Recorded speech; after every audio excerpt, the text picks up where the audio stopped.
A whole video live right now. Good morning, it's Jeff with J-Tech here, and today we're going to be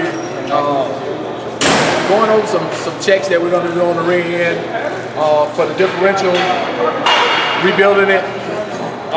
One of the first things we're going to do is we're going to check the rolling torque.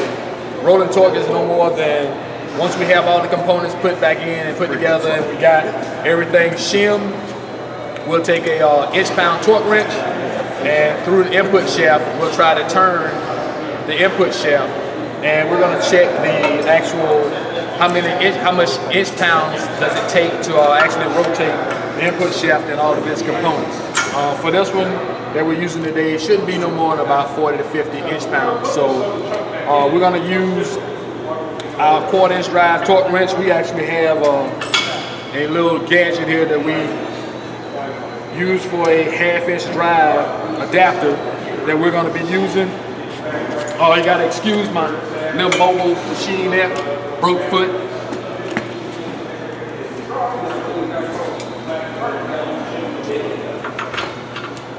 We're going to do is we're going to set it up as such, attach this, and we're going to see how much it takes to turn it.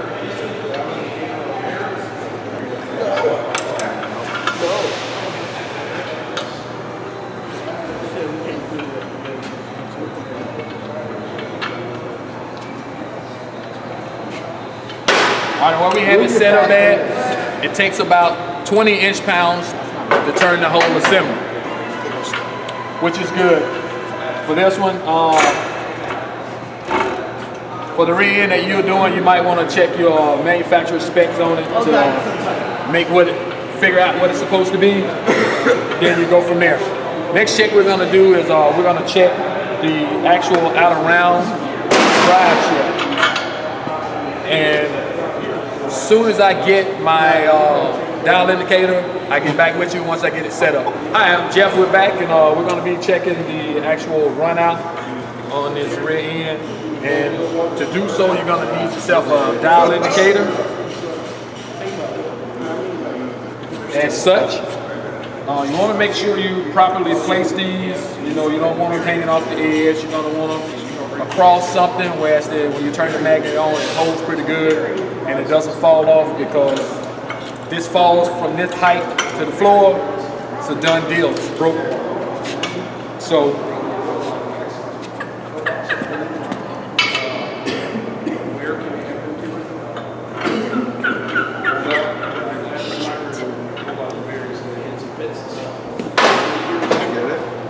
we're gonna set this up.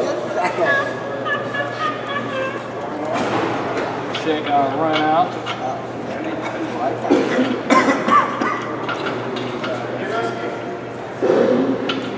Not too much. Push that in and spin it. Careful. Slowly. Stop. Ow. Check it.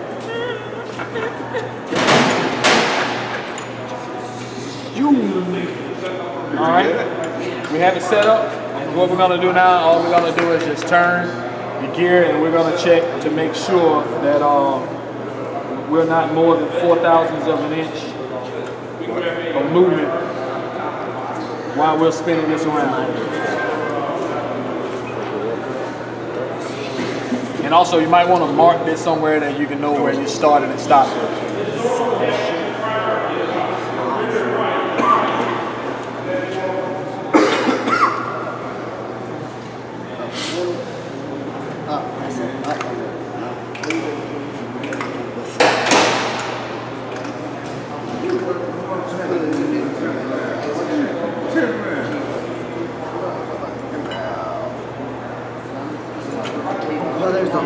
I see that. All right, and that's one whole revolution. And for this one, it didn't move no more than 0.002 thousandths of an inch. So it actually checked good. As far as I'm concerned, as far as spec scope, this is a pretty good rear end, and it'd be good to seal up and put together and put on the vehicle. So thanks for watching.